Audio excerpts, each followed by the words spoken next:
I want to provide a little bit more information about silver iodide because they say it's a natural non-toxic compound, huh? Well, let's look up a little bit of information. And you know what, YouTube? Just so that you know, YouTube,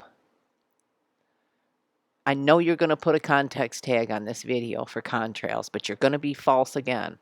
You're adding false and misleading information to my content when you put a contrail tag on because this video has nothing to do with contrails. Okay, it's about cloud seeding and it's about weather modification.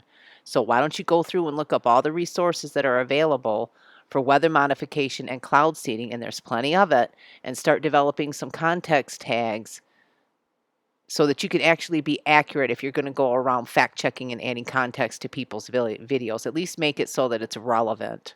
You know, there's plenty of it. And this little one here, this sentence here, they say, since the late 1990s, silver iodide is routinely used to seed winter super cold clouds over the mountainous western United States in order to increase the snowpack.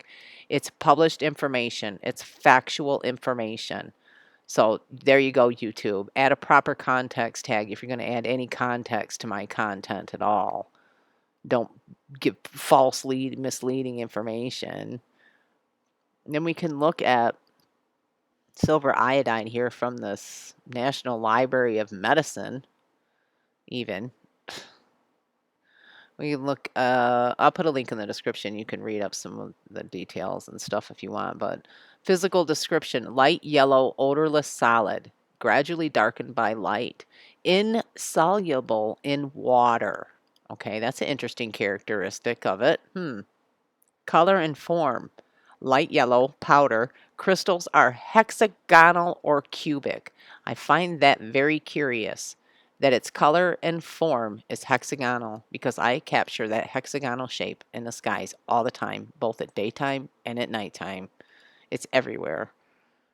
And let's see, density, vapor, stability. It's light sensitive, slowly darkened by light. Protect from light.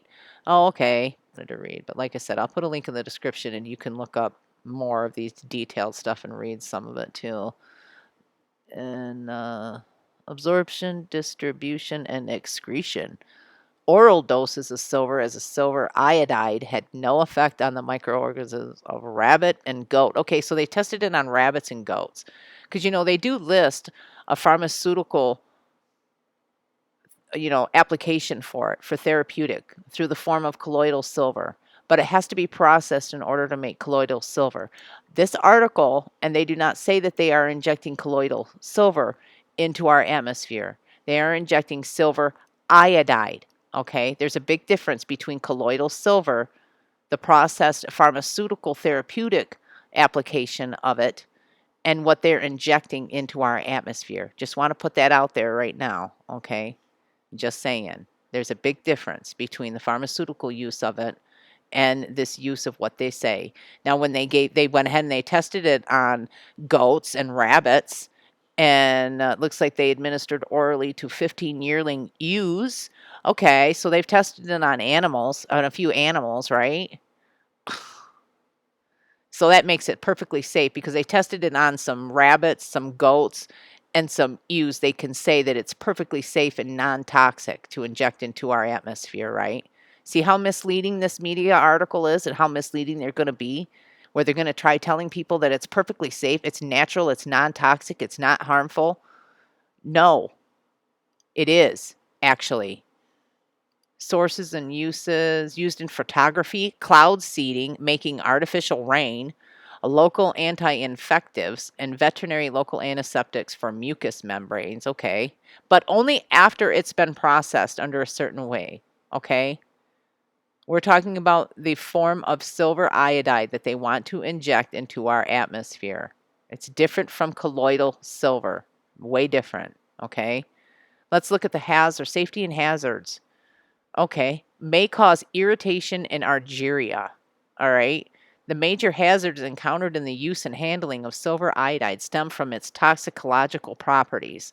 Toxic by all routes, i.e., inhalation, ingestion, and dermal contact. Exposure to this odorless, light yellow, crystalline substance may occur from its use in seeding clouds for rainmaking, as a photosensitive agent in photography, as a local antiseptic, and as a chemical intermediate.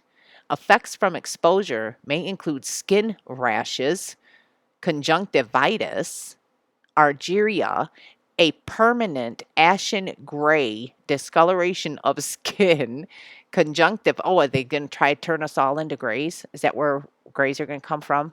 We're all just going to turn into grays. Conjunctiva and internal organs, headache, fever, hypersensitivity, laryngitis, and bronchitis. Exposure should be minimized by engineering controls, e.g., local exhaust ventilation or process enclosure. Where do we go when we're outside? You're injecting this into our freaking atmosphere, into our clouds. You're seeding our clouds with this stuff. Where do we go for ventilation and proper process enclosure when we're outdoors? In activities where overexposure may occur, workers should wear impervious clothing, gloves, face protection, and a self-contained breathing apparatus. Such clothing and equipment should be removed before leaving the work site. Skin that becomes contaminated with silver iodide should be promptly washed. Eating and smoking should be prohibited in silver iodide work areas. Silver iodide may form explosive compounds with sodium, potassium, acetylene, ammonia, and hydrogen peroxide, all of which we have in our homes. Did you hear me? Let me read that again. Silver iodide may form explosive compounds with sodium, potassium, acetylene, ammonia, and hydrogen peroxide. Silver iodide should be stored in cool, dark areas away from the above materials. Where do we go when you're putting it all over in our environment? And yeah, you can make the argument that, oh, it's in all these really teeny tiny microscopic forms, so it's not harmful. But that argument is bullshit. There's still the potential. Okay? And you're telling people in these media fluff pieces that it's non-toxic. You're making it sound like it's glorified and that it's just this wonderful and awesome thing that you've been doing for us when we can see the evidence all the way around us that it's obviously not been working. And now you want more public sentiment to inject more silver iodide into our atmosphere?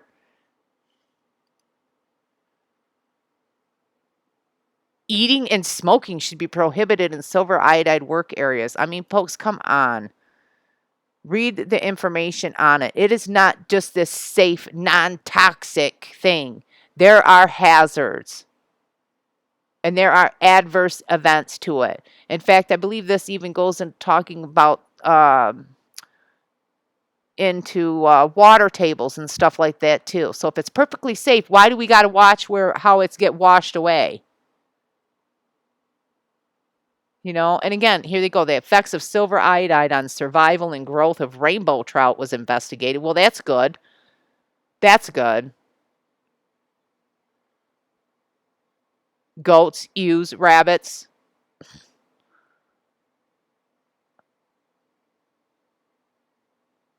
Oh, and then the ecological effects of it were tested over a period of 2.5 years on this semi-arid grassland. We're guinea pigs, folks. That's the bottom line. We're being made into being guinea pigs for this stuff for these people, and I don't appreciate it. I don't consent. And I know there was something about this as far as like water. I know there was something I read in here where it said something about not allowing it to run off into storm water. It might have been in this other file. Might have been in this one here in the safety data sheet. Yeah, because see, I can look at this company here that sells it. They sell silver iodide. It's a yellow powder, crystalline solid. Its crystal phase and structure is hexagonal. This is the same thing that they want to inject into our atmosphere that this company sells. And I can view and print their safety data sheet. Product name, silver iodide. Relevant identified uses of the substance, scientific research and development. Okay, let's look at the hazards identification here, folks. Section 2, emergency overview. Appearance, light yellow solid. Caution with an exclamation point. May cause eye and skin irritation. May cause respiratory and digestive tract irritation. Light sensitive. May cause reproductive and fetal effects. And then it says the toxicological properties of this material have not been fully investigated. Okay, but it's safe though, right? The toxicological effects haven't been done, but it's safe and non-toxic. This company can say, right? Target organs: thyroid. Potential health effects: eye may cause eye irritation, skin may cause skin irritation, can cause eczema and rash. Ingestion may cause irritation of the digestive tract. The toxicological properties of this substance have not been fully investigated. Chronic ingestion of iodides during pregnancy has resulted in fetal death, severe goiter, and cretinoid appearance of the newborn.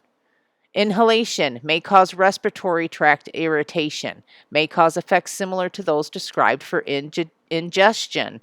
And again, the toxicological properties of this substance have not been fully investigated.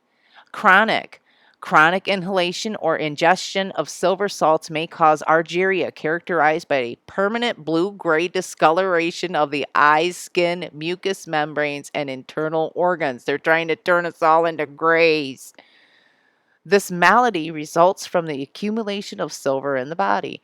Chronic ingestion of iodides during pregnancy has resulted in fetal death, severe goiter, and cretinoid in appearance of the newborn. Symptoms could include skin rash, running nose, and headache. It gives first aid measures. It gives firefighting measures. Oh my goodness, people. Accidental release measures. Here we go. General information. Use proper personal protective equipment as indicated in Section 8. Spills and leaks. Vacuum or sweep up material and place in a suitable disposal container. Avoid runoff into storm sewers and ditches which lead to waterways. Why would you have to avoid it? If it's safe and it's non-toxic, why would we have to avoid runoff into our storm sewers and ditches?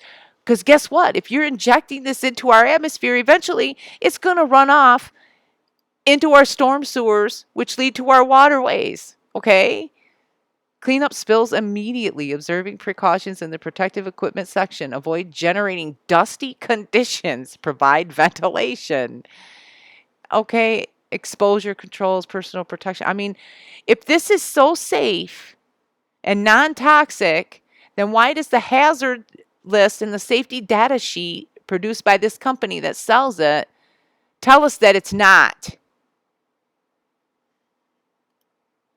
Do some research before you go offering funding and go offering public sentiment and support for this cloud seeding operation that they really want to amp up around here, because we already know they've been doing it, okay?